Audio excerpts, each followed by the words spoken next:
Hai, selamat datang di pelajaran kimia kali ini dengan KDY ya. Untuk kali ini kita akan membahas materi kelas 10 yaitu perhitungan kimia.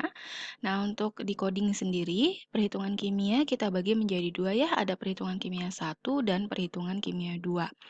Nah, untuk sekarang kita bahas paket 8-nya yang perhitungan kimia 1, kalian bisa buka codingnya di halaman 200 ya. Nah, di perhitungan kimia 1 ini adalah perhitungan dasar, ya, jadi konsep dasar yang akan kalian pakai sampai nanti kelas 12 ya. Jadi nanti tolong dipahami, kemudian dicermati juga ya. Oke, jadi, di perhitungan kimia 1 ini akan kita bahas 3 topik, yaitu yang pertama adalah konsep mol, yang kedua ada perhitungan dalam rumus kimia, lalu yang ketiga adalah, kadar unsur ya. Jadi nanti akan ada rumus kimia, juga akan ada kadar unsur dalam senyawa.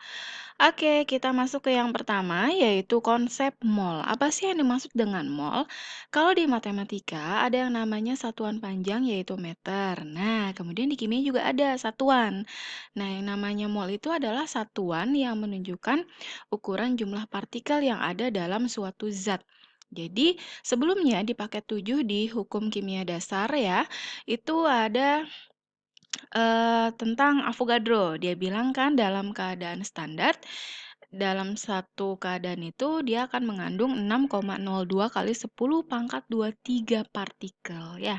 Jadi di sini yang namanya ketika keadaannya menunjukkan dia sebanyak 6,02 kali 10 pangkat 23 partikel, maka itu dinyatakan dalam 1 mol ya. Jadi 1 mol itu apa sih maksudnya? Oh, berarti dalam keadaan 1 mol itu dia mengandung 6,02 kali 10 pangkat 23 jumlah partikelnya. Nah, nanti jumlah partikel ada 2 satuannya, yaitu ada atom, kemudian ada yang namanya molekul. Apa bedanya antara atom dengan molekul? Atom itu berarti nanti yang diketahui hanya unsur saja, sedangkan kalau molekul berarti nanti yang diketahui adalah senyawa, ya. Nah, kita masuk ya, jadi ke rumus pertama. Untuk menentukan nilai mol. Mol adalah jumlah partikel dibagi dengan bilangan Avogadro-nya ya. Nah, untuk jumlah partikelnya kita lambangkan sebagai X ya di sini, sedangkan bilangan Avogadro-nya kita lambangkan sebagai L. Jadi rumus mol pertama adalah X dibagikan dengan L. Nah, itu hubungannya dengan jumlah partikel. Lalu ada apa lagi? Nanti bisa ada hubungan mol. Oke, ya, yang hubungan yang kedua yaitu adalah hubungan mol dengan massa molekul ya atau massa atom. Jadi nanti bisa Mr atau Ar tergantung dari soal. Jadi kalau nanti diketahuinya hanya Ca, Ca kan unsur tuh sendirian ya atau bahasa gampangnya jomblo. Nah, kalau jomblo berarti pakainya Ar. Kalau dia punya pasangan ya, maka dia udah married kan jadinya Mr pakainya gampangnya gitu aja biar inget ya. Oke. Jadi nanti hubungan mol dengan massa relatif ya. Jadi bisa di sini bisa Mr atau Ar.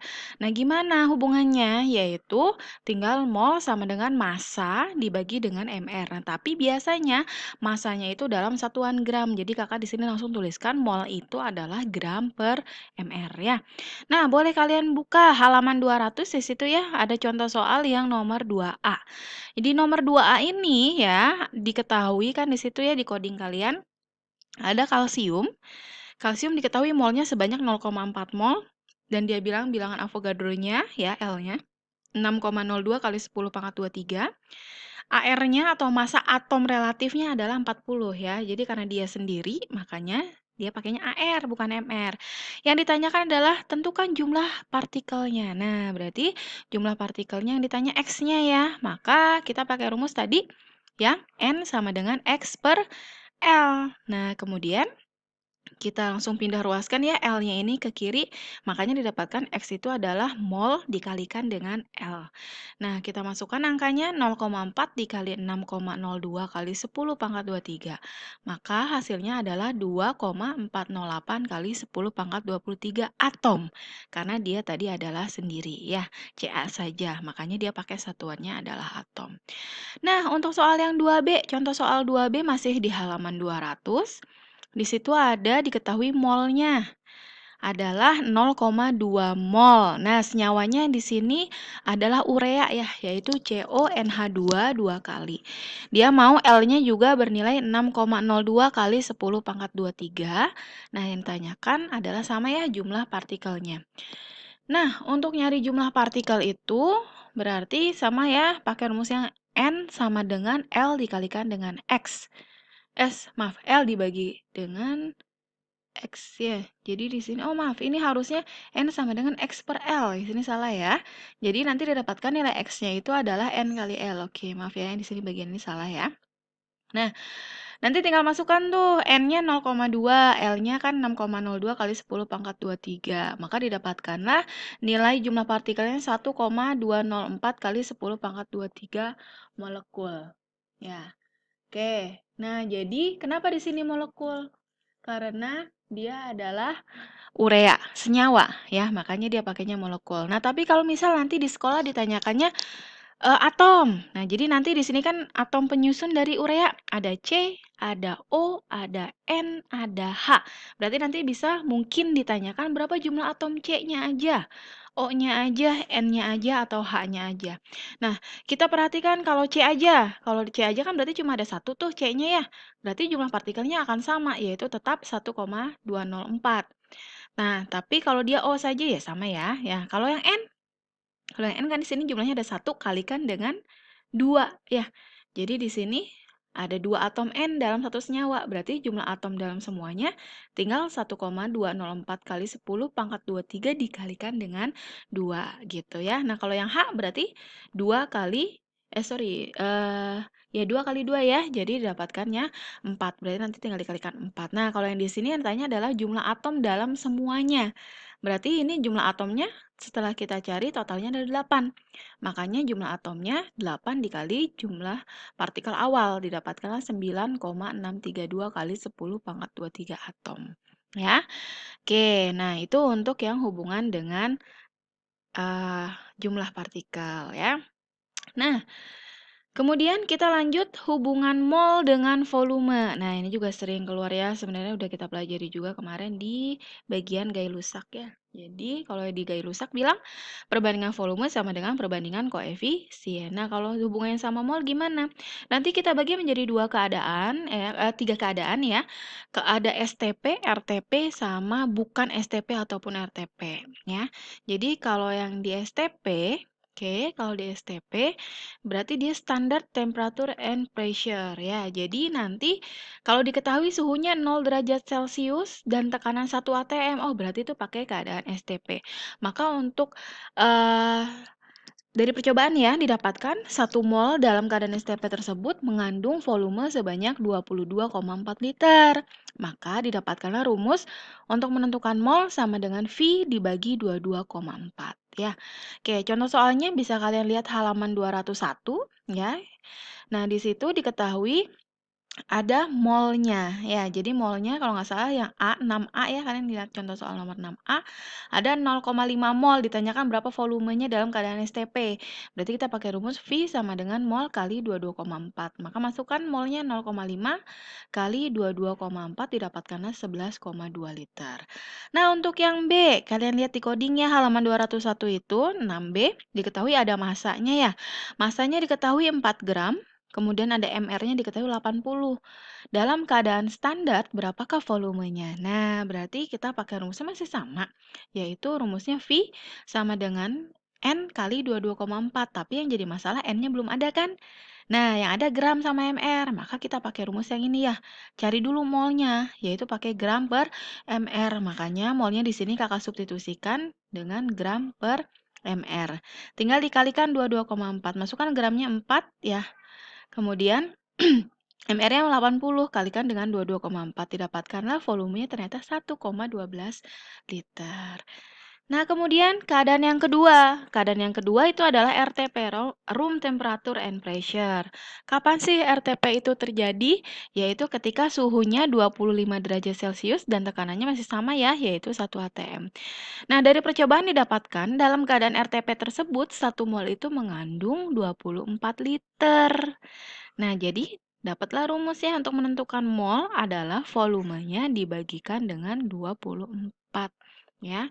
Jadi, itu bedanya RTP sama STP. Kalau STP tadi 22,4 ya, kalau yang RTP 24. Nah, kemudian bagian yang ketiga. Bagian yang ketiga yaitu adalah bukan STP dan RTP. Berarti kita pakai rumusnya yang gas ideal. Iya, yaitu PV sama dengan nRT. Apa sih P-nya? P-nya adalah tekanan dalam satuan ATM, V-nya adalah volume dalam satuan liter, R-nya adalah tetapan gas ideal yaitu 0,082 liter ATM per mol Kelvin. Kemudian suhunya ya, lambangnya T harus dalam Kelvin. Ya, berarti kalau derajat Celcius kita tambahkan 273 dulu ya. Kemudian N-nya adalah mol. Nah, contoh soalnya bisa kalian lihat di halaman 201. Kita bahas yang nomor 8 ya. Di situ diketahui mol N2 adalah 0,2 mol. Yang ditanyakan adalah tentukan volumenya dalam keadaan. Nah, ada beberapa keadaan ya. Yang di bagian A, dia bilang keadaannya adalah suhunya 37 derajat Celcius.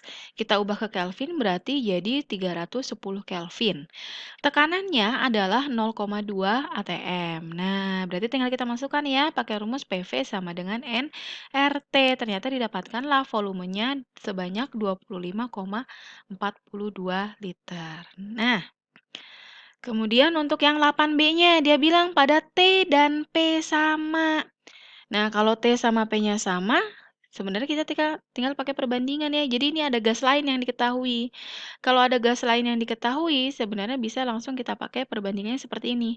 Ada keadaan satu sama keadaan 2. Karena P dan T sama, maka kita bisa coret ya. Kemudian nilai R juga selalu sama kan, maka bisa kita coret. Maka sisanya adalah V1 per V2 sama dengan N1 per N2. Kita masukkan misalnya yang satunya adalah CO2, yang duanya adalah N2. Jadi yang ditanyakan tetap volume N2, tapi diketahui keadaan lain yaitu CO2.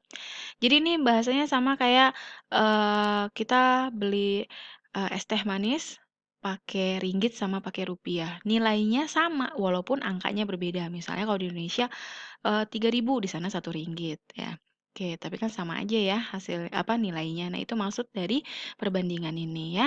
Oke, jadi kita pakai perbandingan volume sama dengan perbandingan mol. Nah, mol CO2-nya belum ada, maka kita pakai gram per mr karena diketahui CO2-nya ada gramnya, ada mr-nya. Nah, kita masukkan ternyata volumenya didapatkanlah 3,2 liter. Oke. Nah, yang selanjutnya adalah hubungan mol dengan kemolaran. Nah, ini kalian akan banyak pakai di kelas 11 sih ya. Kalau kelas 10 ini masih jarang. Kemolaran, apa sih kemolaran? Jadi kemolaran itu sama satuan juga, tapi dia satuan konsentrasi yang menyatakan jumlahnya gram terlarut dalam 1 liter larutan dalam volume. Maka untuk mencari molar adalah N dibagi dengan V.